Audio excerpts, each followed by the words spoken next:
Hello, everyone. It's been a while, hasn't it, since I last did a live stream?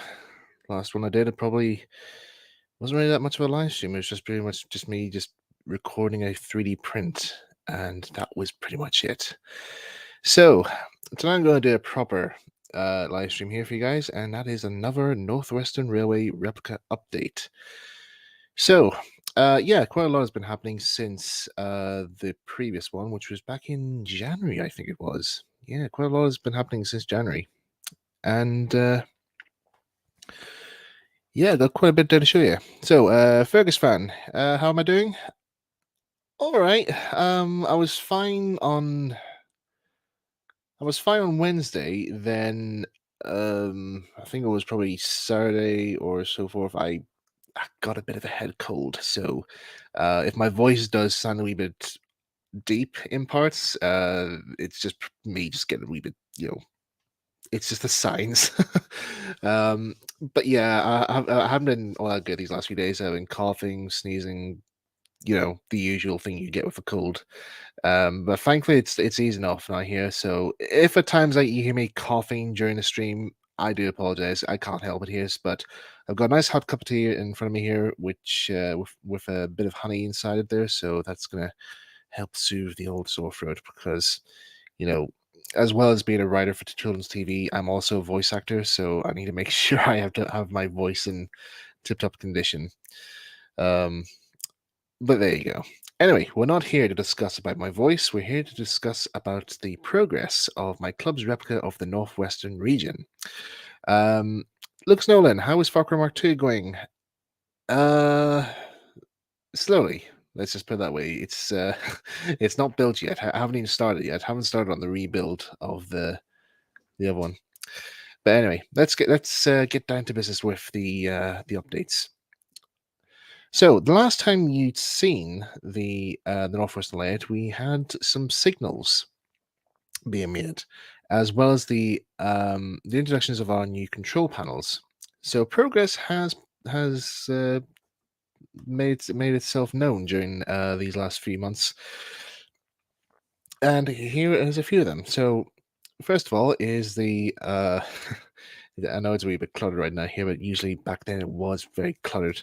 Is our station platforms for Tidmouth. Now these were just made out of bits of 2x1 by our good friend. Well, I don't want to disclose his real name. Let's just call him Bob because it's a very generic word, Bob, or name. So yeah, our timber builder Bob made these platforms for us from 2x1. And you just see the other side there. Now we have these two coaches here just to give us an idea as to how the loading gauge and all would be would be right for these for the curves of the platform for the radius. And there was a bit of a tightness going on with this left one, which had to do some numerous modifications in order for it to work. Sorry, just give me a second. I just got a wee message here from a friend. Oh. Sorry, we've got a special guest joining the stream here. Hello. Welcome to Timothy Yard, our fellow builder of the Northwestern region. Hello. How are you? Yeah, I'm doing quite good actually. How are you doing today? Oh, recovering. Ah, So you're just in time, because I just actually just started talking through the progress of the land. ah.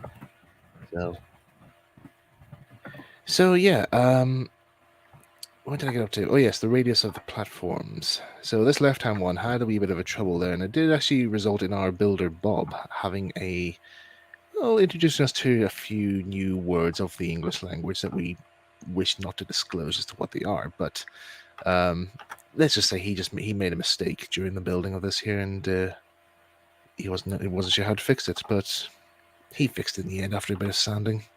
It was very simple. So here we have just the entrance of the station there, and you can see on the left-hand side there is the siding where the Flying Kipper train is going to be parked. And it was also there I noticed here that this line could also be extended, but we'll see that extended later on. So further up the line here, we have further progress on Knapford, with its new island platform being built up. and this is one of our members' Hornby engines. It's a 8F, I think it is. It is, yeah. Yeah, which is just a stand-in for Henry, which Henry is currently on the main list of engines that we've yet to replicate. But thankfully, yourself, Tim, if you would have very kindly offered your model of Henry to stand in for him. Yeah, see, he's not quite done yet, but hopefully by the time he's needed, he'll be there. Yeah. So as you can see, Henry is using the Exley Suburban coaches, which will be representing our stopping train, as did the original, though that'll be more or less for the Mark II version, because that's when those coaches were introduced. And then you can see the introductions of the footbridge, station gantry, and the island kiosk, which the kiosk was provided by yourself, if I remember rightly. Yes, yes. I've seen it used in, I believe it was TARDIS Rescues videos. That made a very nice addition to Knapford, so it'll be Yeah, good for us to make use of it as well. yeah, and it even fit very snugly underneath the canopy as well, which is what I Yes, really liked as well. So which is still under construction, obviously. yeah, well, as far as I know, it's right now it's still just waiting its roof, but that's about it, really. I think. Yeah, I think we're going to do that with sort of wooden coffee stirrers on top to look a bit more like the books, I think. Yeah, Because it's not a very agreeable kit, but hopefully when it's finished, it'll be nice. yeah, because like the wee legs on it there are quite flimsy, but Yeah, hopefully when we stick those down or maybe embed it somehow, yeah. it'll be quite well. So, and also you can see the signal box that we're going to be using for Knapford is also present as well. That's a wee ratio kit that we bought, and that's also in your hands, if I It remember. is, yes. It's on my Yes, list. yes. He's After fortunate. Audrey weekend, I think I'll get round to it. Yeah, in case anybody's wondering here, Timothy Yard has a huge list of items he has to get Very done for big this. list. A very big list, so it's not just me that has stuff to do. Yeah, it's priorities at the moment are mid-Sodor based. Yeah. So here we have the harbour wall for the dock side of Timoth's port, and we didn't actually know exactly what the walls for Timoth would actually look like. And oh, that's quite loud. Sounds like an air raid starting now, mate. Is that your computer's fan? Oh gosh, I'll tell you what that is. I've not got my mic plugged in, so this is just the computer's mic. Oh, right. Don't worry, folks. The air raid's not on. There we go. That should be it now. That's it. The computer does get very hot. But yeah, God, it did sound a bit like an air raid siren there for a second. I was just like, "Whoa!" The audience is now deaf. So yeah, apologize for that, folks. We apologize. So yeah, this is just going to be our harbor wall for Timothy. Now, as I said, we didn't know exactly what the wall for Timothy would be like. I originally thought it was going to be like a stone type thing with maybe with some timber put down for like safety procedures for the ships. But our timberman Bob wanted to have this installed. So were we a bit skeptical on this, or did we just like let him do what he wanted to do? I remember arriving in and seeing this because I wasn't sure how it was gonna be done. I quite liked it. Yeah. Well, I quite liked it as well because I mean, I was because actually again I was actually thinking at the time should we have gone for a stone look, but I think the timber one actually just works well, I suppose, because I mean maybe there is a stone wall behind this, and it's just like the wooden face. Yeah, Let's just I put it that way. believe we're toying with stones on top as well. Yeah, yeah. He hasn't actually done. He still hasn't done that yet. There's just so you know, he's still wanted to see what you think of it. Ah, But we're getting ahead of ourselves here. So, but yeah, it's just the painting of this thing. This is basically just like bits of balsa wood and fine strip wood put on top. And then we have some more pictures of the canopy being made up with a few Gandhi dancers talking to the missus on the platform. And then, of course, the new edition, which is Bear, which was bought immediately after Audio X last year. Yes, I remember very fondly when I last left town. Bear was on the layout in the study, Yes, making because up for lost time. yeah, so yeah, definitely that was one of the new additions to my collection during the time of this photograph. There was Bear, and also for the record, he runs really well, and he might make a few cameo appearances on the layout. So here we have the progress of the new station building. Now you've seen in previous photographs here that this was actually a red building, like a red plastic kit. And it was only then I discovered that I actually designed this building a bit too wide, because there wasn't going to be enough room for any cars to get past the building in order to get access to the fish key. So I decided to make this a wee bit more thinner, which made the kit turn out a bit more better and fit very snugly in. So one of our members gave it a coating of applied some brick paper, printable brick paper that we got online on top of that there. So I've just needed to do the inside of that there, and then of course you have the Built Easy station shelter, which is, I think this is just a makeshift copy one I made up just to save time. So there you can see as well the big gap there between the road and the edge of the quayside here, so it makes a huge difference. And there's wee cars there, just there. The wee cars are just there just to show you where the taxi pickups will be. Yeah, we'll have to work in a few references on the road, I think. Yeah. Now this here extension board was added on because we noticed that there actually wasn't enough room on the station platform for the limited 4 coaches and loco for the express. So we very kindly, if not demanded, our joiner Bob to make a wee extension, and I think this was actually my work because I think this does actually look a bit like my handiwork in some form, and then Bob just finished it off for us. But yeah, the tracks and all, since these photographs have been taken here, have been extended to this now, as well as the platform, which you'll see in a wee minute. Now, this is actually the starting progress of the Tidmouth shed, which is made by one of our members, and we based this off a Will's Craftsman's kit that we got the drawings from, as well as some extra parts and all to build it up here.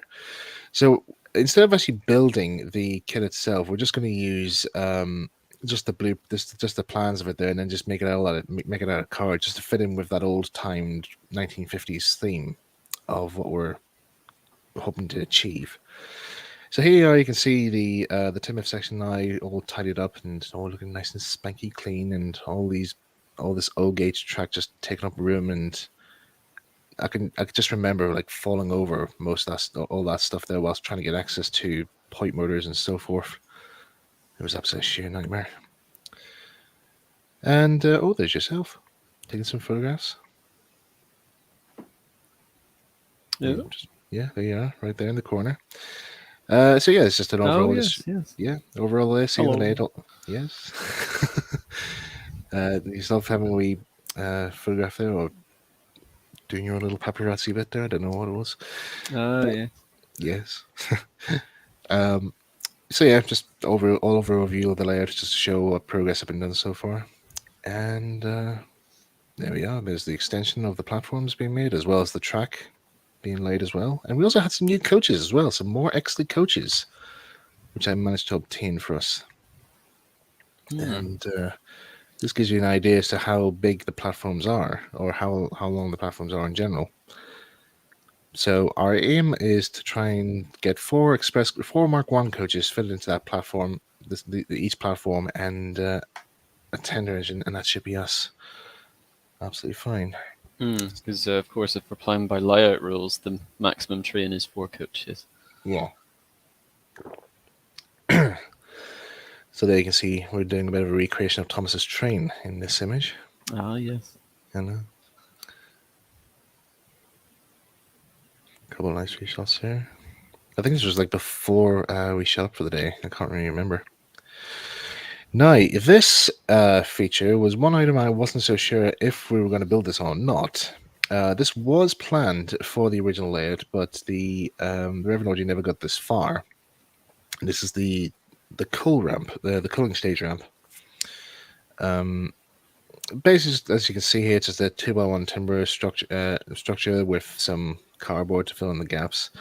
And this was actually originally this was planned just to be like display purposes only. I wasn't actually really thinking should we actually be powering this at all, but it then proved that edges can actually get up this gradient, which very much surprised me.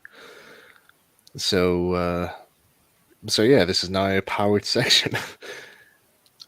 And I also remember that every time, since that section was since that little bit was installed, everybody who had locos with them kept trying out to see can they get up the gradient or not, or with a train or not there. Which is at the time I thought that was just kind of odd, but there you go. I remember one of our Great Western fan member. He brought in his Hornby King. Goodness me. I know, and he was spending quite a number of times just running up and down that section. Oh yeah, and also you can see in the background there the progress of the Tidmouth shed, which leads to a bit of a funny story later on. Oh, I think I know what this will be. Yes, because you had a wee bit of an involvement in this, didn't you? Yeah. Mm-hmm. Now, also, for the keen eyes amongst you, or for the what's the best way? The rivet counters amongst you, you may notice there's something a bit wrong with this building. The big major one we'll talk about we met here, but there is another one, and you might guess what it is. But if not, I will just tell you. Basically, the entrance is too small. It's a bit low. So quite a number of engines kept hitting the roof, hitting the roof of the entrance. Mostly Thomas, actually, because we tried to raise it up a bit more with some cork tiles and so forth. Even in its current state right now, Thomas still hits the roof as he enters.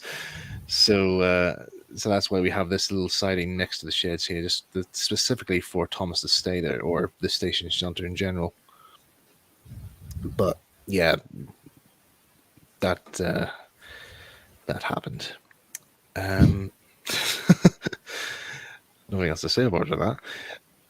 So anyway, that was that progress there, just showing a bit more of that ramp.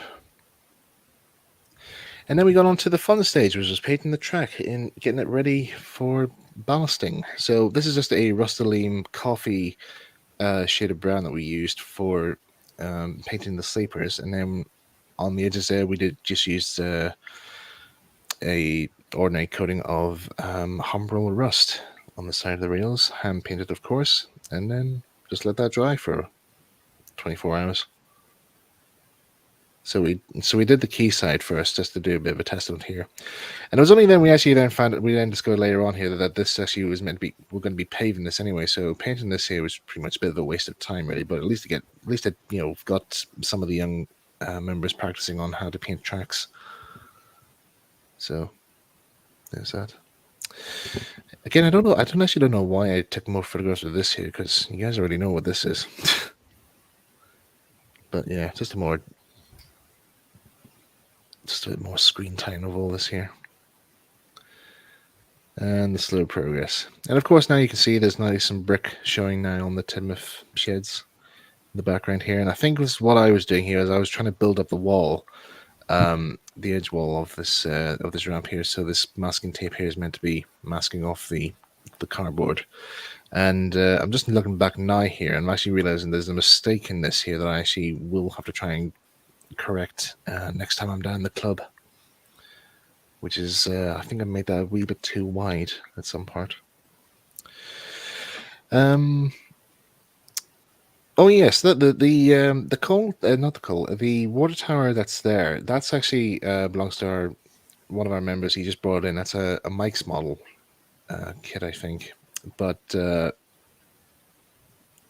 he placed it there at the time just to see what it was like. But it actually did give us a good sign. It gave us a good reason to try and see by ordering off a a Pico version of one of these water towers, and we've now got one fitted there, and it actually looks the part, which you'll see in a wee while.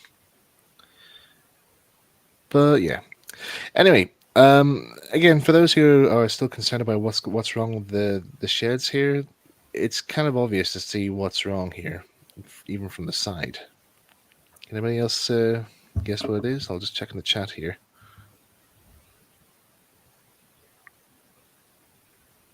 Don't think anybody else has got the. No, nobody's guessed what it is yet. Do you think we should tell them or wait? Yeah, go ahead. All right. Basically, our member built the shed backwards. So basically, what you see is the front. What's the front is actually the back, and what's the back is actually the front.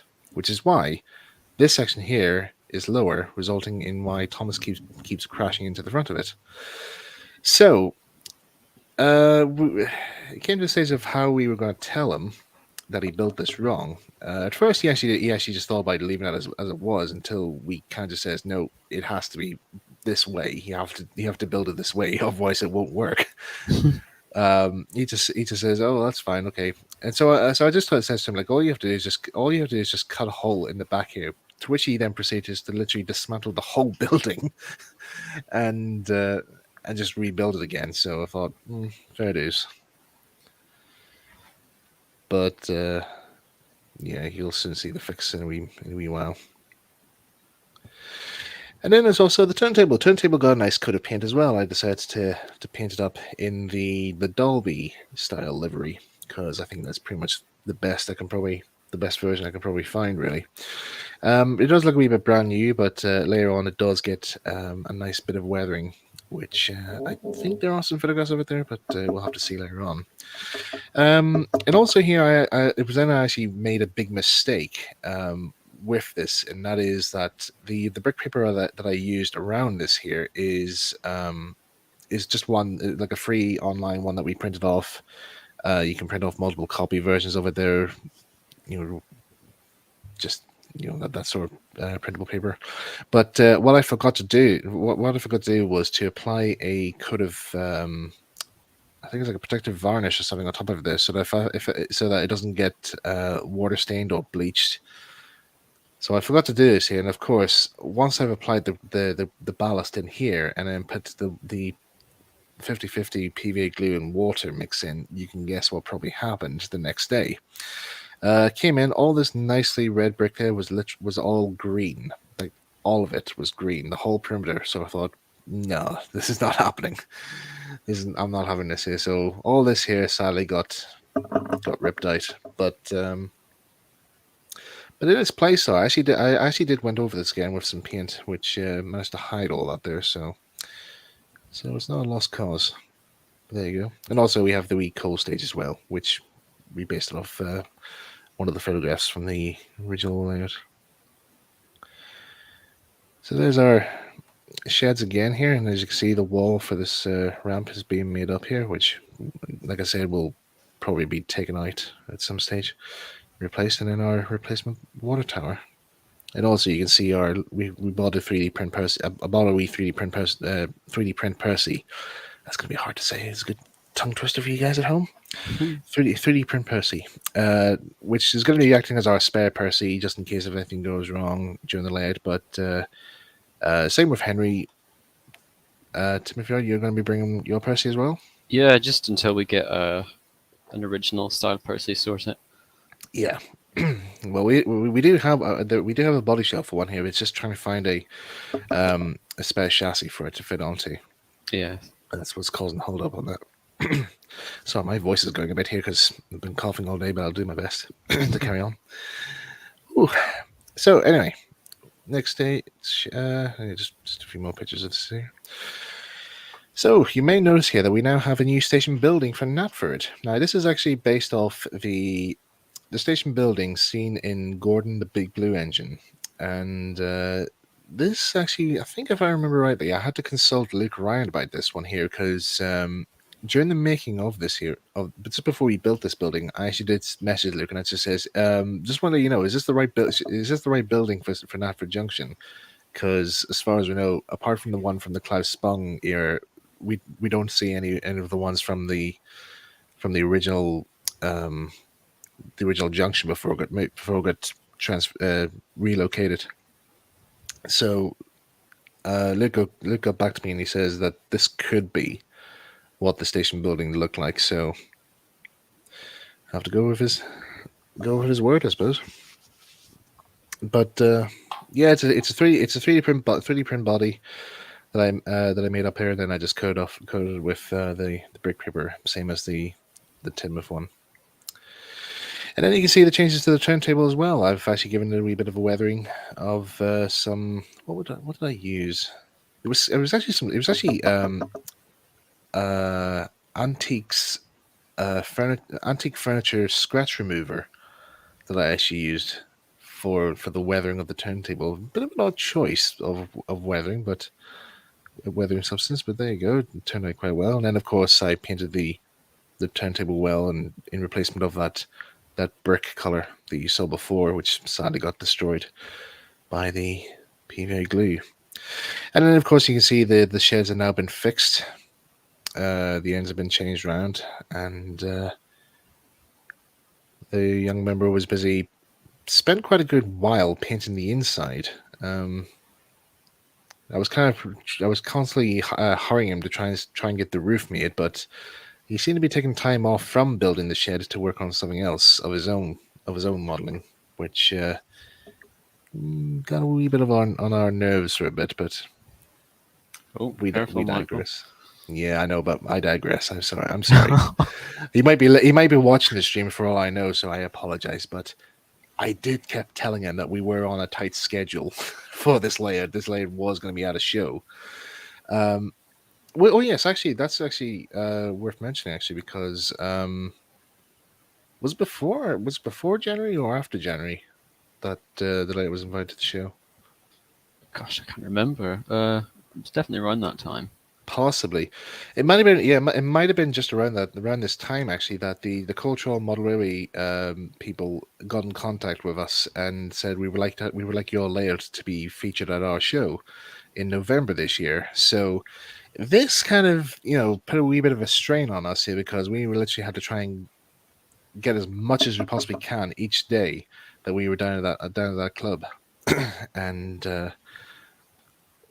kind of did put a wee bit of a pressure on a few of us here, which can happen if you're building a layout of this size. Yeah, so much to do. I think I know back when I was coming down regularly, I'd be doing something different every week just because there's so much to do. I know. You want to make a start on everything, but then not everything can get finished because of that. Yeah, but it's also like who's available to come down, because like some of our members are still in schools, and they have their GCSEs come up as well. So we had to give them time to study for them as well. So yeah, we didn't want to put pressure on them as well. But anyway, we did our best, and what you'll see, like what you see during the course here is how it all went. So, as you can see, the station platform for Tidmouth is progressing well. Our builder Bob has been doing a nice job applying the brick face on the one side, and also managed to fix the radius on the other platform there that I mentioned earlier that was causing trouble. Also, you'll notice the Hornby tin plate coaches here in the siding. Now, these were originally meant to be used for the express trains, but we've now changed that now to a set of Triang coaches. And the reason why is is that when it came to actually fitting the new wheels on the Hornby 00 stock, it proved to be a lot more challenging than I originally thought it would be. Turns out there's actually a lot more work that needs to be done, and you have to be very, very careful when it comes to replacing the wheels on these things. And unfortunately, one of these coaches here suffered a wee bit of damage whilst trying to fit some new wheels onto it. So that's why we decided to use the Triang ones instead, because they were a bit more easier to convert than Hornby 00s. But this will mean that we won't be able to have the trick coaches for our layout, but maybe we will find alternative ways of making that trick happen. But for now, we're just going to use the triangle blood and custard coaches for the express. So there's more progress there of Knapford's station building. There will be some more details put onto this here. This is just how it looked at the time. So there will be like guttering and windows and all put in barge boards and stuff. So still a work in progress. Now here, I mentioned early on here about the Kipper siding being extended. So this is just basically me just working out exactly how far the siding can be extended, and I was just using some wagons there that we were going to use for the Kipper train, but recently today we've actually managed to obtain 4 new wagons for the Kipper train, as well as sourcing out the type of rolling stock that actually was used for two parts of rolling stock for the Kipper train. So at some point we're going to order off those wagons, and then that'll be our flying Kipper train complete. But yeah, for the time being, we were just using these wagons just for reference. Ooh, blurry pick there. And yeah, you can also see the station tracks and shared entrance tracks and carriage signs there. They've all been painted up with the coffee-based spray paint and getting all rusted up. Now I decided to do, I was taking a wee break from doing wiring because there's a lot of wiring that needs to be done for this layout here. So I decided to take a wee break and do some scratch building. So this is actually one of the tunnel portals that's going to be used for the main tunnel between Tidmouth and Knapford. And I based this one off the what was it? It was the Reginald Payne illustrations from the Thomas the Tank Engine book. And again, it's just a standard, like, just a card structure. It's all scratch built from card, brick paper, some bits of strip wood, and that was pretty much it. Yeah, that was pretty much all there is to it. Now I remember this event where this photo originates from. I actually do remember on the evening here, it actually did feel like as if we were actually constructing some sort of like a battle plan of some form. Of like where to make our next attack on the layout. But this is actually us planning the return loop for the layout, because this is actually one section of the layout that we actually haven't actually built yet, and has raised a few questions amongst the members as to how it's going to be made or what's it going to contain. So we decided to actually make this return loop, but also maybe add a few extra sidings as well as an extra loop as well, so that what was it? We were going to add we were going to have like another train or something in this, weren't we? Yes, because there's a very strange thing in the timetable where the push-pull, which is pulled by Thomas, on every journey it does, it goes to Cronk, but there's one occasion where it goes to Wellsworth. So I think that's an opportunity for us to maybe have Edward do his actual job as opposed to working on the main line. Yeah, so we decided to give Edward his own siding in this return loop, or his own loop line, so to speak. With Thomas also having his own run around section in the middle, because it's a bit of open space really, so we might as well make the most of it. And let me see now here. That's I'm just looking at all the models here. So there's my Edward, my E.T. Thomas. That's your which engine was that there? Was that your A1? Oh, that was Tornado. It's the biggest thing I had, just in case we have anything big in the future. Yeah, so that's currently representing Gordon for the time being. And next to that there is my own Gordon, which is still a work in progress. I'm still trying to sort things out with the wheels and the valve gear. I'll tell you what here. Converting trying locos to have Romford / Market wheels, it does get very confusing at times and very stressful. So at some stage, will do a video coverage on how to do this here, but I have to make sure I know how to do it for all types of trying locos or so forth with complex valve gear. So it's quite tricky. But yeah, that's just us just testing out this section. And yeah, there's just some more shots of the yard painted up here, and also the starting of some ballasting in Tidmouth, which starts to make its appearance later on. As you can see, the turntable here is nicely weathered up here. So yes, the ballasting then took place, and also you can see here we have some sections here in the shed where it's been extended, because I think it was your idea to extend this bit, wasn't it? Yes, I'm just looking at the actual plan now as well, because Audrey has it illustrated with the back of the shed being at an angle to go with the curve. Mm. So I think what we found, because obviously Audrey never did the shed or the cooling stage, he only planned it. I think what we found is that maybe he didn't realise the space the cooling stage was going to take up, because it does leave the shed a bit squeezed. Hmm.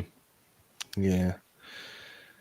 So at least this way, like, you know, we're kind of actually solving these. We're actually looking at these issues even before he got a chance to do them. Hmm. So that way we have to think, like, you know, how would he get around this? I think that's an important thing to note as well, is that the layout you see in the pictures on the real life site and everything is unfinished. Yeah, because like it was only like, what was it, like before its first showing at a village fair. There was only like the week before. There was only like most of the track had been laid, and there was wires everywhere, and there was no scenery at all. So Yeah. yeah, so it was hastily finished before its first public viewing, but it still ran pretty well. Up till it's dismantled. But I think I actually do remember Veronica Chambers telling me about the original layout, because I did ask her about it, because one of our good friend, an old friend of mine from the old days of Model Train Forum. God, you guys remember Model Train Forum? You guys probably maybe don't, but that was the first model railway forum I ever joined. In fact, the first online forum I ever joined in my life. And one of my old friends, Tom Foster, was on that site there, and we got on quite well. And he was at Audrey X, and he introduced me to Veronica Chambers, because he was good friends with the Audrey family when he was young. But yeah, he told Veronica that the club was building this layout, and she was very interested in it. And I just asked her. I says, like, you might not remember it at all. I don't know if you do remember it all, but do you have any vague memories of the original Northwest layout? And I can remember her just saying, "Oh, Father hated that layout." I was like, "Really?" And she says, "Well, not the layout, not the layout in general, but it was basically the shed that it was stored in. It was always cold and damp, and because of the weather conditions, the trains didn't always run that well. But when we moved house and he built the second version in the attic, it was better conditions for the model railway. But I can remember him." He used to grumble about the weather conditions and the temperature and that we shed. But yeah, I was like, at least that was something I was able to learn. And thank our stars that we actually didn't build this in an old outhouse. Oh otherwise, gosh, yes. we would be in deep smeg. Anyway. So yeah, there's more pictures of some ballasting here, and everybody was actually getting really impressed with this the ballasting tool. If you remember our last stream, I was showing you guys the wee special vacuum that we had that helped make our Yeah. ballasting a lot more easier. So here we have the progress of the tunnel, which on the original layout only survived 1 week, as far as I know, or maybe a few weeks. Or maybe a few days, as far as I know. But yeah, we decided to build this up, and it's nothing really much to describe as to how it's made. It's just, as you can see, it's just made up from bits of cardboard strip and from old packaging, packed in with some crumpled up bits of newspaper to bulk it all out, fill in some gaps and so forth. And then, as you can see, one of our members has these sheets of foam that they had left over from some packaging, so we're just going to find a use for them for this build. And then you see the second tunnel mouth here, which I made up using the same methods used on the previous one, which yeah, you can see it right there. And also, just to save time, I decided to ballast the inside of the tunnel in advance so that it's a bit less of a head scratcher of how we're going to do it later on.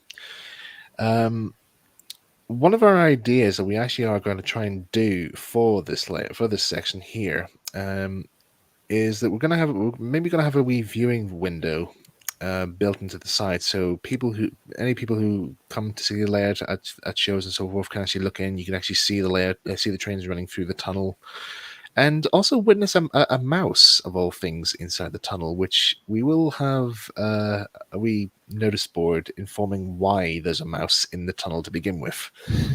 For those who don't know, the reason why the original tunnel got dismantled is because a mouse did set up home in the tunnel, and Reverend Audrey used his model of Thomas to evict it. It's quite a funny story, actually, and there's more context of it there. If you ever have a copy of the Thomas the Tank Engine Man biography, it's written in there in amongst his pages, so it's quite a good funny story. But yeah, we want to try and replicate that in our layout, so there's a nice wee Easter egg. One other thing I also want to point out as well here is that this side of the tunnel here, I actually want to base this section off the tunnel you see in the story Henry and the Elephant. So instead of a hillside being shown here, we're actually going to have a road go over this section here and then have hillside afterwards. So, because I think the tunnel where Henry found the elephant was the one between Knapford and Tidmouth, I think. I don't know if it's the same. I don't know if it was the Ballyhoo tunnels. I'm not entirely sure. But there you go. So yeah, and also to fill up some space as well on this tunnel here, I thought it'd be a good idea if we had some wee cottages on top here, so we can craft out a nice little diorama for club members to maybe have a try out. And then we start building on some more hillsides here with some sheets of polystyrene. And hopefully we'll have a wee girder bridge, girder row bridge going across this gap here, which we'll probably base it off the illustrations from Percy Runs Away, I think. Yeah. Yeah, but there is a photograph of the original girder bridge on a photograph of Farquhar Mark 1 being built. The girder bridge was just used temporarily for where the humpback bridge was going to be positioned. But that's the only picture I actually have of the girder bridge. Yeah. Also, it's worth also pointing out as well here, these hills, by the way, here, these are now currently at this moment undergoing rebuilding because our builder Bob thinks they can be built a bit better. Even though these are only just like rough substructures just to get the right idea of height, and then later on I was going to carve out the slopes of the hills and so forth here, but no, Builder Bob thinks he can do better. So as far as I know, he's going to scrap these and build something else. I know. In fact, he actually wanted to scrap this this structure of the tunnel as well.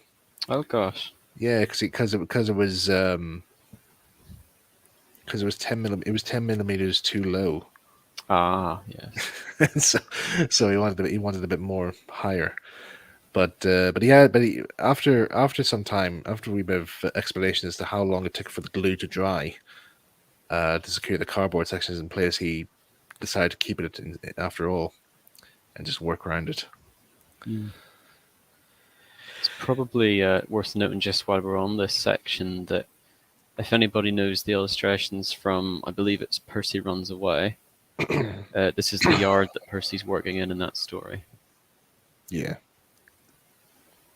I believe it's the only time we see this version of Knapford in the pictures. Yeah, To it that is. extent, I think. Yeah. And I think it's also in the passing the signal. You see the Girder Bridge before Knapford. Ah, yes, yes. Yeah. Right. So this section here, we're just there to build up, just build up the the scenery for the side of Knapford, and also laying the roadway for it as well, which we hope to have Birdie making a cameo appearance somewhere along the lines. Mm, And this little extended bit here is where we're going to have his bus stop, so yes. that you can probably reenact the event when him and Thomas had a race. Be worth maybe replicating. Also, these coaches, by the way, here, these are the ones I mentioned earlier on here that we're going to be using to replace the express trains. So four of these coaches have already been fitted with brand new wheels, and you're just going to touch up the cream on these, aren't you? Yeah, it depends how yellow some of them are. I need to have a look at them, but Hmm. I think that's sort of the one issue I have with some of the Triang stuff is that they usually use yellow in place of cream. Yeah. And then, of course, we have Thomas doing a wee quick demonstration of the quarry trains. We've Ah, also, yes. yeah, we've again, these wagons have all been fitted with brand new Hornby plastic wheels. Hmm. We did actually uh, when we were at a model show in April, we did look at seeing about getting some Bachmann wheels, but when we noticed how much it actually would cost to buy just 10 wheels, we decided just to find alternative sources. And then I then found out you can actually it would actually be cheaper if you just buy like the older Hornby plastic ones from the 90s. You could probably get about, what was it, about 12 of them for like, I don't know, like half the price of the metal ones. So turned out to be a good bargain in the end.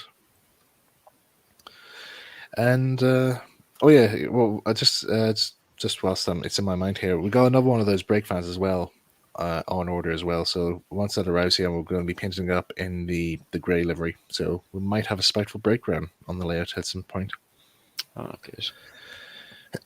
So yeah, so you can see the layout's been tied up here. Also, the O-gauge tracks have now been tied away here, so we've now got some more space over here now to fiddle about with. And also, you can see um, the paved section or the tramway section of the quayside has now been laid out, and we've left this gap. We told we told Builder Bob to leave this gap here because I think you would have like some edge stones or something on that there. Did you? Yeah, it's mainly to do with the fact that obviously since we've corked and paved the track, Hmm. it's slightly higher than the harbour walls, which were built before the track was sort of thought about. Yeah. So I think if we just put some stone edging on the top, that'll all come together quite nicely. Yeah, and then we can use some uh, notice board pins to make those wee. What do you call those? Do you call those? Are they bollards or something that they use for securing ships on? Oh, I know the things you mean. I can't think of the name of them, but yeah. Any So we can any use those. marine modelers out there, you can fill us in as to what they're called in the chat box. But yeah, overall, this just shows you what the layer currently looks like right now. Well, not currently, but what it looked like before. And also, I think on the edge of the board there, somewhere hidden here, is Mid Sodor, which Oh, yes. has now begun its progress of being built. But Yeah. I that's think another story. when we find out that we were going to be attending the show this year, Yeah, Mid-Sudor had to be put on hold because I think we were both sort of leaning towards that layout as opposed to this one. yeah, because everybody else wanted to try out other stuff as well, like you and me wanted to do Mid Sodor. So yeah, but when we got the news of the layout not there, it had to be postponed till next year, I think. Yeah. Anyway, you can see the progress now taking place here, and you see there's the retaining walls. If any guys sees the original photographs of the layout, you'll see these retaining walls being shown in the background. And our aim is actually maybe to have some advertisements for the railway series, maybe on these walls, as well as like the standard 1950s advertisements. But Yeah, I think like maybe copy versions of like ones you see in see original Dolby's illustrations. So maybe for the books that were around during the time, I suppose, of the Lade's existence. And then the wee hillside there, which will have a roadway entrance to the the engine sheds. It's being built up. And then there's the current express train ready to go, and the prototype version of Nancy, I think it is, in dock just to show what it's going to be like. But I think this model is going to be refurbished to become properly Nancy. Yeah, it is Nancy. I've just checked the plan. Yeah, Yeah. yeah. I'm going at some point I am going to try and see about taking that model home and spend some time making it look properly like Nancy. And oh yes, you can also see a bit of midsole there. So Oh, nice yeah. little photographs here. And yep, some more photographs of the section here. A wee bit more ballasting being shown here. We've yet to actually get started on this ballasting here, but I didn't want to do any more ballasting until I actually had finished off all the point motors in this section here. There are I think I've only got like 4 more to do, and then once they're done, we can then finish off the ballasting. But there's also one section. I think it's this section of track here needs some new feed wires in because when I had a train coming to this section here to shunt coaches into the carriage sidings here, this section becomes dead all of a sudden. So going to see about maybe adding some more bus wires in there just to help boost that a wee bit more. And yeah, there's a few more pics there of Knapford Junction. That signal, by the way, here, I actually was going to see about maybe making that look a bit like the one at the end of Thomas and the Breakdown Train, but recently today, whilst working on that signal, I actually found that there's a wee part in it here which is actually very, very complex to do. So I'm just going to postpone using that method now and just use a standard ratio junction signal kit for the station section, then just have another single signal on the side here just for this loop line. It just makes things a bit more easier, I suppose, and less stressful, and also save time. But there you go. And also there's Knapford's control box, which is still most of the wiring for Knapford there was all done by your dad, wasn't it? It was, yeah. Yeah, he was a great help. So there's still I think there's still a few sections left now to wire up, including the isolation tracks. But other than that, though, it's getting there. A few more bits here. Now these are recent photographs now taken this week. So after constantly staring at the dock here without just looking at bare wood here, I thought the time had come to actually paint in the sea. So this is just a base coat here. There will be some mixtures of greens and browns added in to make this a bit more of a murky, muddy, sandy type sea. But yeah, just to even though this is still wet, after being applied, it actually does look the part. And then of course we have our trucks in general there waiting to go on the dock. Now, we decided to put some scour down here for this section here, just to fill in this bare gap here. We put a layer of a base coat of what's the name of the paint? Well, it's basically a garden paint as far as I know here. It's like some garden furniture paint that we used here, and the color's called muted clay, which is quite a nice mud type of color. So we put that down first, and then after applying a thick layer of PVA glue on top, we sprinkled sawdust that your dad, Tim Fjord, very kindly sieved for us from the workshops next door, who were very generous actually giving us their sawdust because they had no further use for it. So we had plenty of uses for it. And so yeah, we sieved this all on here. And our aim is to, once it's all dry, to actually dab on a series of washes on top. Now, Revenorgy has, on his Farquhar Mark II, has a nice color scheme going for the the groundwork on his track side. So we want to try and maybe use that as a reference to work off. So we have a few paints that we're going to make up washes of, and just leopard spot the whole section here, and then maybe add some green scatter materials here and there for weeds and that there, just make it a little bit more industrial, overgrown in sections. But overall, it's starting to get progress. And of course, there's our track plan for the return loop. There is going to be some more an extra siding added in and for an extra loop here, but we're using Hornby fourth radius curves for this because that's the maximum they have. And from memory, the size of the return loop baseboard is 6 feet by 4 feet, so same size as Farquhar Mark 1. And that's pretty much it. That's all the photographs that I have present of this here. So that's you all guys up to date. I believe we've got some questions to run through now. Yes. So Back to the start. Back to the start. Right. So let me see. The last question I answered last time was Lucas Nolan's about Farquhar Mark 2. So right. Let's see. That's already been done. Right. Rail Rocket. What models of the characters did you make? Okay, so let's see now. So let's start with you, Timothy. Which ones have you got made so far? Like, are pretty much near ready. So for this layout, you mean? Yeah. Right. Well, I've got Percy, Toby if we need him, and I've got Duck nearly finished if we need him as well. And then Henry and James in the works. Okay.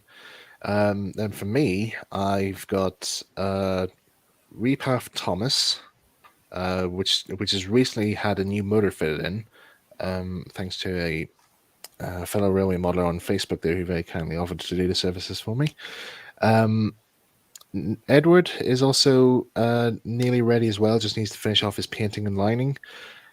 He recently had to have a new motor fitted in because the one that he came with just somehow decided to die during some wheel cleaning, and so that motor has been fitted in, and he just needs a flywheel just to make it a bit more smoother for him to run.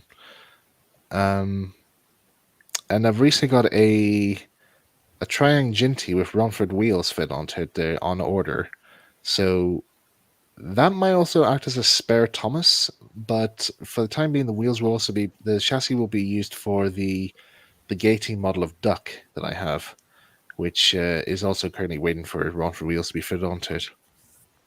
So it's up for choice there. And like I said earlier on, Gordon is still a work in progress. They're still trying to sort out his valve gear. I might have to replace the valve gear with another set, but I don't know yet. It's still a head scratcher right now. But yeah, I think that's all the characters we have for the moment. Nux Lowland, if I might ask, what brand of coaches did the Reverend use? Right. The original coaches. Let me see now. The express coaches, I think, were made from a brand called Johnson's, if I remember rightly. And the suburban coaches were homemade, or maybe they were I don't know, kit form with litho printed sides, I think. Not entirely sure. And then, of course, Anning Claro were scratch built on Hamblin wagon booties. Rolling Stock was just a mixture of Trackmaster, Triang, Graham Farish, and Bing, as far as I know. And also a few of them were scratch built as well. That's just all I know, really. Let's see.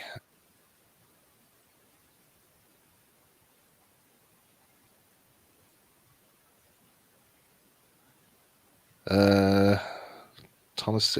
Oh, right, okay. I'm just going to go off topic here right now because this is just a wee bit. I have to go a wee bit controversial with this here. Um, Oh dear.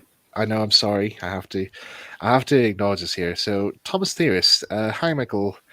I don't think I've ever probably apologized to you yet for leaking that info by Series 25. Right. I also want to point out, guys, this info, this was leaked after I left Twitter. And whilst I am a little disappointed that this info was leaked, even though this was on a private conversation, I also am a bit disappointed of myself for revealing that little thing. But also at the same time, this was not the idea for that story was not officially written down. It was just a work. It was just an idea that we thought of at the time, as if what if we did this? What would it have? So it's not an official story idea, but it was just one that we decided to make up. But listen, Thomas Sayers, don't worry. I think you feel looking at there, but it's my fault as well. I shouldn't have been sharing that kind of info at the time. But seeing as it wasn't an official story or anything officially written down, you know, it's it's just an idea that would have been a nice idea to happen. But even if we did want to do it, I don't think we could have done it anyway because it'd be too expensive to produce. I suppose. I don't know. But anyway, water under the bridge. I think it's how the people say it. Anyway, back to this here. uh, what's the next question here? I believe it's from Mr. SB Track Tales. Oh yes, not sure if this would work timeline wise, but do you plan to make the large roundhouse shed scene in Christopher Audrey's books? Now the roundhouse shed came in Thomas's Christmas party, didn't it? That was the first time it was Yes, mentioned. and it's implied that that shed's been there since about 1952, I think. Yeah, shortly after Toby arrived. Mm. So, I don't think we're going to do that though. Though I think one of our friends is thinking about making that shed, but still a bit of a work in progress as far as I know. But yeah, I don't think we're going to be making that roundhouse yet. Sorry, just See, we I believe... haven't got the space for it. Yeah. Next question's from Real Rocket, I believe. Real rocket. Where is it now? A little bit further down. This one? No. Is it? I'll read it out. Is this your layout or a club's member Yeah. layout? Might be worth just explaining that. Okay. So originally, from the very before this whole layout ever began construction, I originally planned of replicating that layout just as a final thing to model, because I actually was thinking about retiring from making Reverend Audrey models, replicas, and so forth. And I thought, what better way to go out than actually just replicate the Northwestern layout? So that way it's all done, dusted, and I pretty much have all that done. However, that was going to be a huge project. That was going to be a project that I was going to save for another time, or when I have the space to do it. So when in 2019, when this model club formed, the idea of us replicating the Northwestern Railway was just came out of just came as a bit of a shock, really, because the guys wanted to make a layout that had a mainline station and a junction station, and with a bit of scenery in between that. There, I said that I have a track plan for layout something similar to this, and I says, but we don't have to make this because it's going to be it might be a bit too complex here, but when the guys saw the track plan, they says, "Yes, this is exactly what we want here. In fact, we'll try and make this. We'll replicate this." And as I mentioned in one of our previous streams here, like, you were present at the time this was announced, and afterwards, like, we were like so shocked, like, we were thinking, like, "Oh my god, this is actually happening!" And I was also quite surprised as well because, like I said, I had originally planned to make that layout, but I wasn't fully I wasn't fully up to date with research and all that there as to what was needed. So, So yeah, it was also a bit of a journey for me as well to try and think of how it was going to be made. But I must say here that for a club layout, it actually is really impressive, really. And people who have come in to see the layout, including a visit from the police of all people, um, it said it was actually an amazing layout to see. And I also showed Veronica Chambers pictures of the layout during the audio extravaganza. She's very impressed as to how far we've come with this layout. Um, so that compliment from her definitely, kept us going with this build, and we hope to do the family proud, and hope it operates okay. Yeah. That's the one thing that's currently on my mind right all the time when I'm coming down to the club. Will this operate okay? We'll have to finish the wiring first before we can find out. Yeah. But uh, but yeah, in answer to your question, Rail Rocket, yes, this is a club layout built by club members. Next question is just below that one. May I ask which period this it is? Yeah, we're aiming for a period between early 1950s. Yeah. So any engines from the other railway will have the early British Railway yellow line crest on their sides. So Yeah, it's slightly vague, but I think sort of the period from nationalisation to when Duck arrives, I think.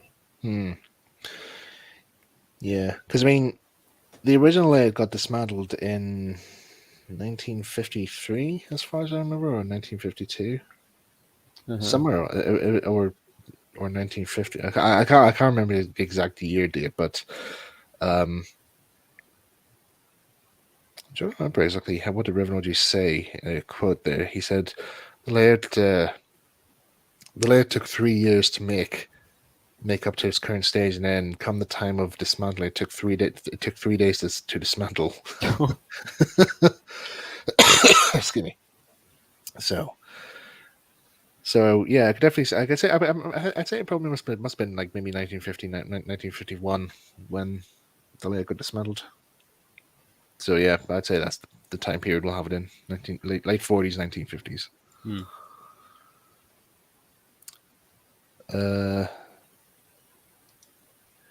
Right. May I ask what the purpose for that small siding on the turntable is for? If you mean the siding next to the sheds, that's where the station shunter is going to be stationed, or some coal wagons that are going to be filling up the coaling stage, the raised platform coal stage. But other tracks off leading off the turntable, they're pretty much just sections just to prevent engines from rolling off the turntable. But again, that was what was written down. That was what was shown on the original track plan, and we have to replicate it. Yeah. And find a use for it. Yeah. Next one. How finished do you plan to have the layout by the time of the show? Excuse me. Sorry.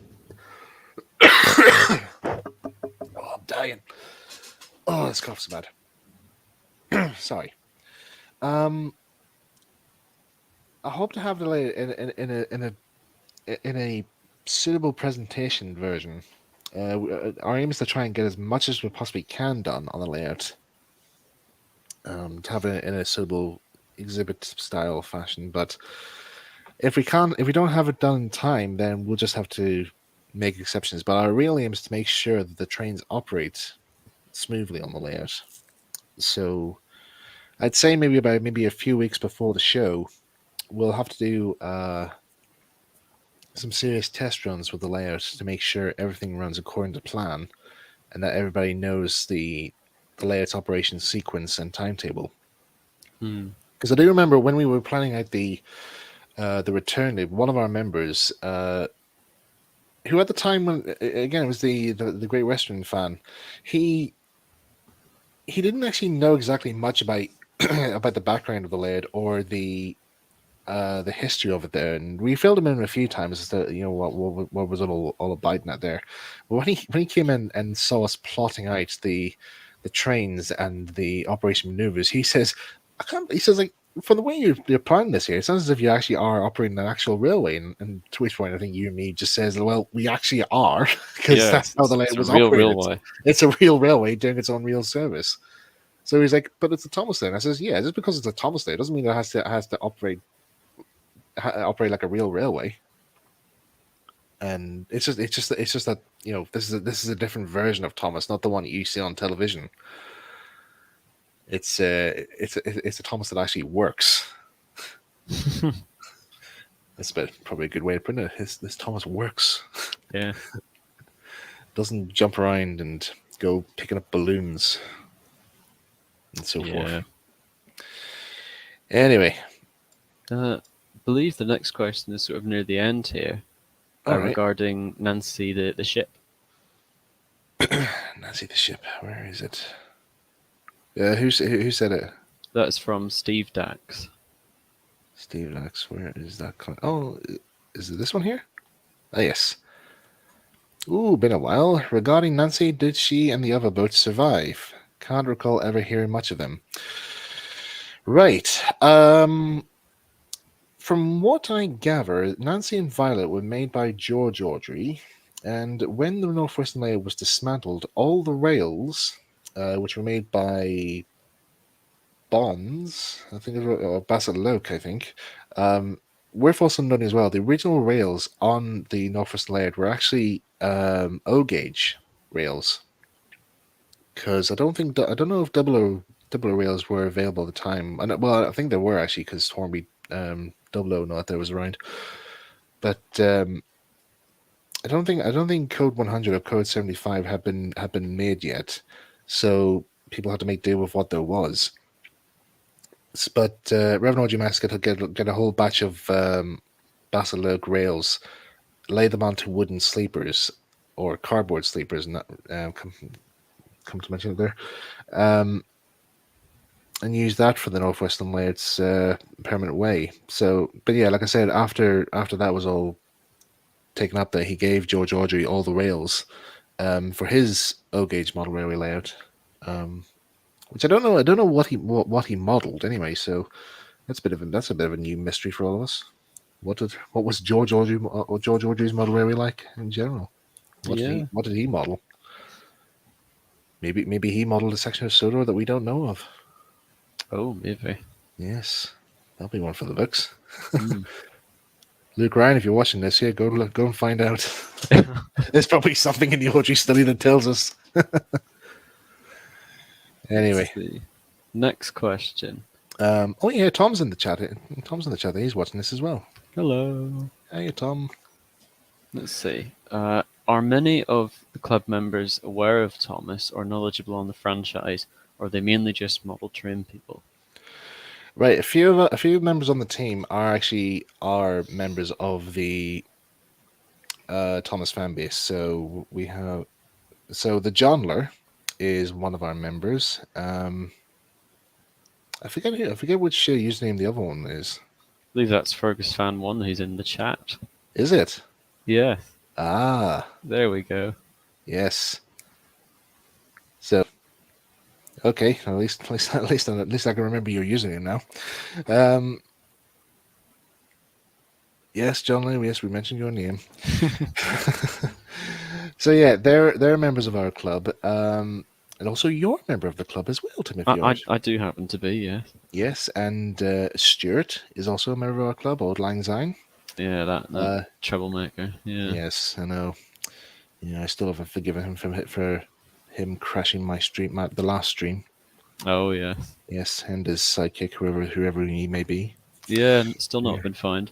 Yeah, I'm sure if he is found, I would like to wring his neck. Anyway, yeah. But yeah, he was a recent member there, so he's going to come over and help us with the operation of the layout at the show. So that'll be a great spare set of hands for us. But the other members of the club, they're just general model railway enthusiasts there. But once they heard about the background of this layout and how it all operates there, they just pretty much consider this layout just as another model railway layout, really. Just happened to be running Thomas trains on there, but a different form of Thomas trains, so to speak. But yeah, they're all understanding of what to do, and once we've informed them about the books and so forth, they're a bit more informed and enthusiastic about it all. So there we go. So, Oh yeah, I can see the next one here from Ethan. How are those signals going? Yeah, earlier on the chat there, I mentioned one particular signal which I made for the junction earlier today.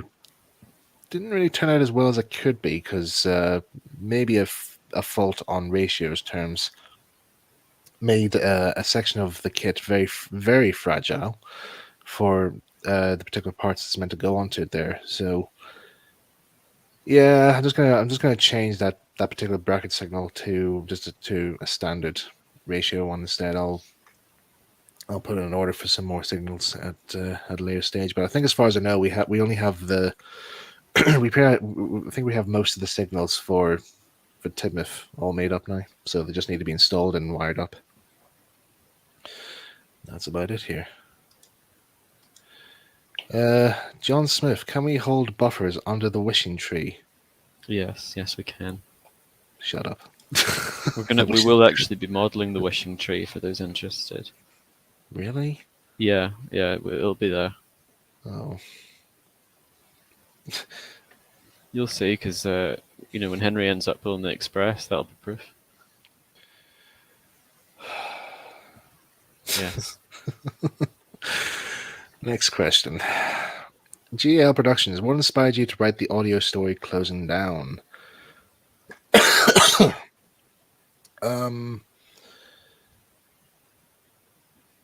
Do you know, I can't actually remember that. I can't actually remember what inspired me. It was just an idea that just came to my head. I thought, you know what? Let's write. Let's see what happens.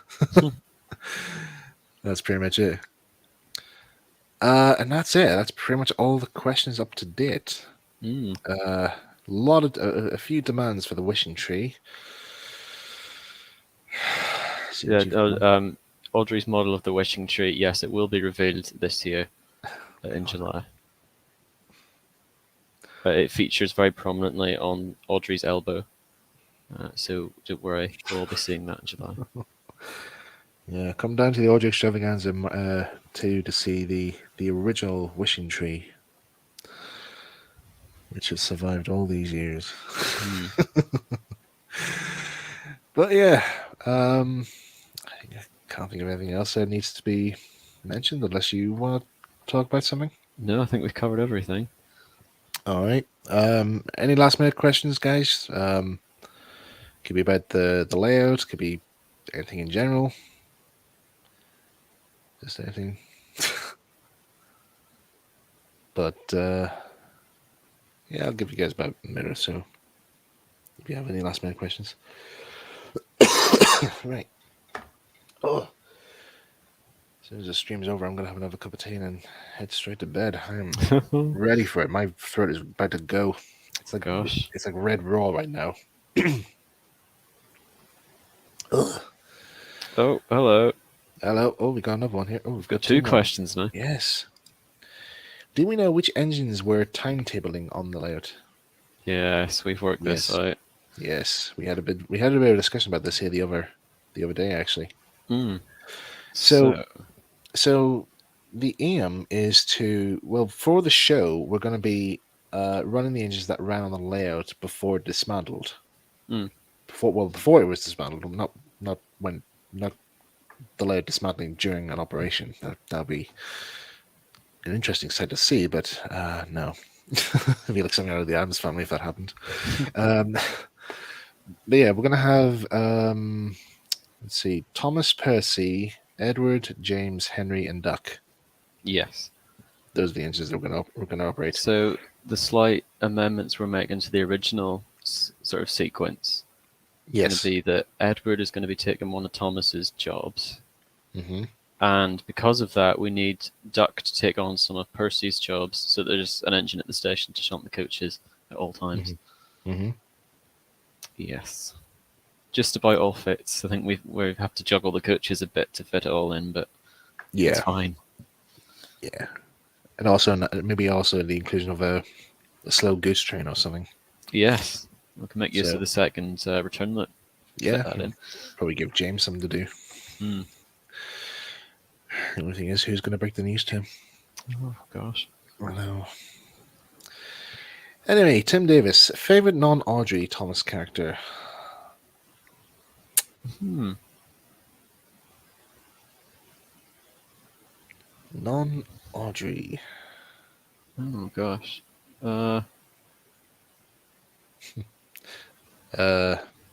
Duchess of Loughborough. I quite like Charlie the Funny Engine. He's good. Oh God, you like him? Yeah, he's great. He's really funny. Well, if you're into that sort of stuff. But have you modeled him Well, maybe one day. one day? I know. I have plans set aside to make a model of Duchess in railway theory style. Oh yes. Yeah. In fact, I might actually do an Audrey version of her. That should be great. Oh. Yeah, might find something. Might maybe modify a Hornby Double or Oh, that try. would look very good. Hornby double Yeah, one. yeah. I'll see. I'll see if I can find a two-wheel Hornby Double Duchess and maybe make it into Duchess of Loughborough. Hmm. What do you Oh think? no, no, not Charlie. Not No, I Charlie? forgot. No. Smooger. Smooger. Yeah, Smooger. Smooger the mid Sodor engine. Mid-Sodder Yeah, engine. he exists. Don't let other people tell you he doesn't. Yes, that mid-Sodor video where Luke says that Smudger doesn't exist, that's a lie. Yeah, no, that's just a cruel joke. I know. I mean, there's a pension going on here to save him. You know, Hmm. he's currently on life support right now. Yeah, it's very sad. I know. If you don't sign up to the pension, then we'll have to pull the plug. Oh. I know. I mean, not that it's going to make any difference. I mean, he can breathe perfectly fine without oxygen, but there you go. Yeah. Mr. Smith, have you ever thought what's on the northeast side of Sodor? Northeast, gosh. Vickerstein. Yeah, it's Vickerstown. Does the Coleyfell stretch that far? It's Scarlet more. Railway? Yeah, it's They're sort of in the middle of Sodor, aren't they? yeah, it's more or less on the middle of it, though. Scarlet's a wee bit on the northeast there, but Yeah, I think it's just sort of the bit without railways, really, isn't it? For the most yeah, part. yeah, yeah. Hmm. Be something to. You can put Great Waterton there if you want. I think that's where that goes. I suppose. I don't know where it goes anyway, so Yeah. it's not my line. Ethan, would you be making a Bloomer replica? Yes, at some point. If somebody makes a shell, I'll buy it. Yeah, same here. So any 3D modelers out there, you know, there are two customers here waiting for a Bloomer replica. You know what to do. Yeah, the real number 12. Yeah, I mean there is actually a kit out there for a Bloomer loco, but it's like I don't know, was it like £200 or so? Yeah, I've not Oh, seen it, but I imagine it's quite a complicated one as well. it's a very complex one there, so might need something a wee bit more simpler for us. Maybe something that may fit onto a Hornby Sterling single Mm. or Caledonian single loco. Yeah. Might be better. Steve Lexley took his Oh, job. Two-Faced Tart, shut up, you beer drinking freak. You don't know what you're talking about. You're just a kid. Though I got the quote wrong. It's listen here, you beer drinking freak.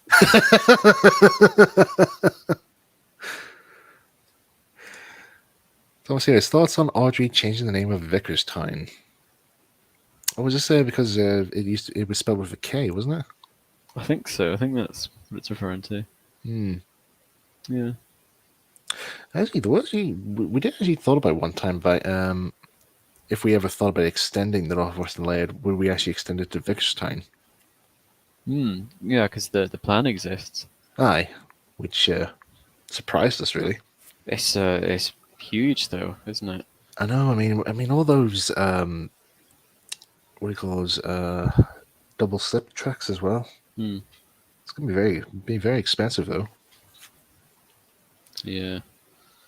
But I would love to do. I would love to replicate it at some stage. I mean, I know one of our members, our club spokesman, is very interested in replicating Rickerstein. Ah. Very good.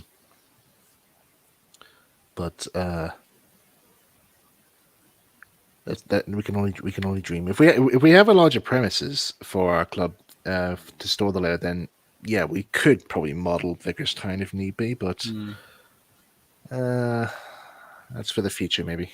Yeah. I'd love to see it done in the 1920s myself. Oh yes, yeah. Like during Thomas' time, we'll actually will have like during the time when Thomas was the shunter. Yes, and you can have Henry I in his proper colour as well. With his copper cap chimney. Yes, just as Payne wanted. Not a Atlantic. Oh Just- no, No, has to be a Pacific. it has to be Pacific. Let's see.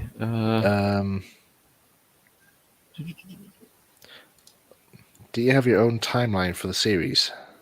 Well, I do. If you read this book, it's called Sodor. It's history, people, and real lives. That gives all you need to know, really.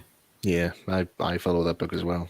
In fact, I did remember saying in a friend's stream one time that when I joined up for the TV series, the first thing I bought was in fact, it was my parents bought me it. They actually bought me the Aldous Sodor book as a graduation present from Oh university.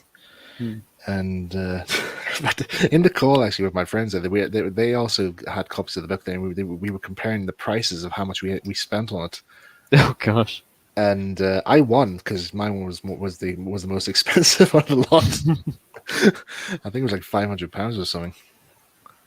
Whereas they got Goodness. theirs, they got theirs for something a bit more cheaper. I think one of them got theirs for like 21 quid or something. Gosh, yeah, I remember somebody getting one for around that Lucky recently. sods. I know. Yeah. Lucky sods. Wish I'd known at the time. Hmm. But anyway, but at least mine was signed by both George and Wilbert. Oh, that's So- nice. And it's actually right next to me, actually on my desk here, which I always have just in case of if I ever need to feel the need to write any non-TV style Thomas stories. Hmm. I can just flip through the pages and choose which to go for. Yes. You're making the Northwestern real? No, this is a No. misconception because Yeah. the Northwestern is not real. You can only see it in this stream. Shh! It is real. I mean, there's places around around Britain that it's actually it's literally Sodor itself. In fact, I've actually seen Sodor, to be honest. Oh yes, I've passed through it many times. I know. On my way to Wales, there, flew over Sodor. I saw the outskirts of it there whilst I was at the Isle of Man. Flip. Yeah, I saw Fred the Diesel on holiday. in Wales. Yes. Yeah. I even got to see Peter Sam. Hmm. Didn't say much though, but at least he was there. Yeah. But I really do want to see the real Thomas though. Thomas, kids out there, Thomas does exist. Okay. If you want to know where he is, you can find him at the Neen Valley Railway. That's the Nene real Valley. Thomas. Yeah. Neen Valley. That's the real Thomas the Tank Engine. That's where that's where he's currently. That's where he is on holiday. If any kid writes in and says, "Where does Thomas go on holiday?" That's the most asked question, as far as I know, to the TV series. Where does Thomas go on holiday? He goes to the Neen Valley Railway because it's a nice place for steam engines to go to, and somehow Thomas just settles in well. So there you go. Are there any other books on characters you wish the Reverend Audrey wrote, aka Bloomer, amid solar engines and others? Hmm. I mean, I think he probably stopped in the right place.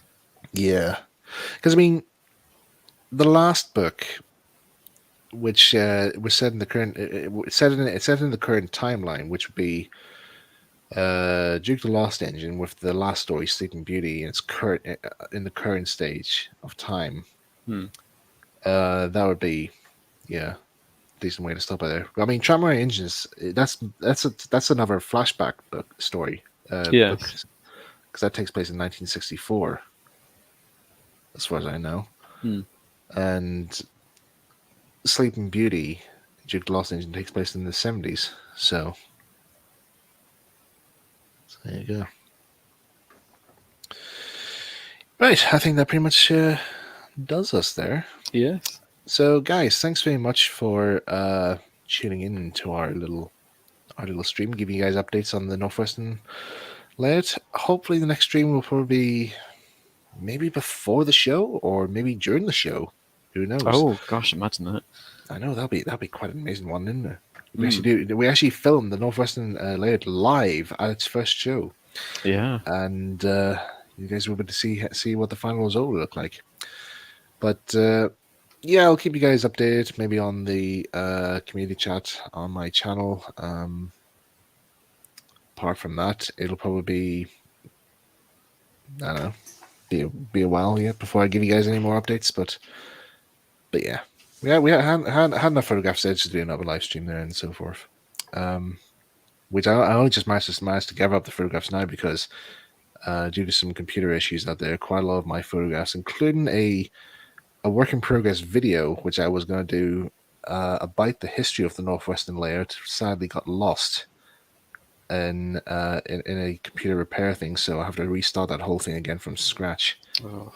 I know. And I got so far. I had so much good content there I wanted to show you guys, but it's all been lost since the computer got wiped and restarted again. So I have to retrace my steps and try and remember what it was I wrote down or said. Anyway, that's for another time. So, guys, thanks again for tuning in. Thanks for watching, everyone. Yes, Thanks and, for all the questions. all the questions, and see you next time. Goodbye. Bye bye. Goodbye.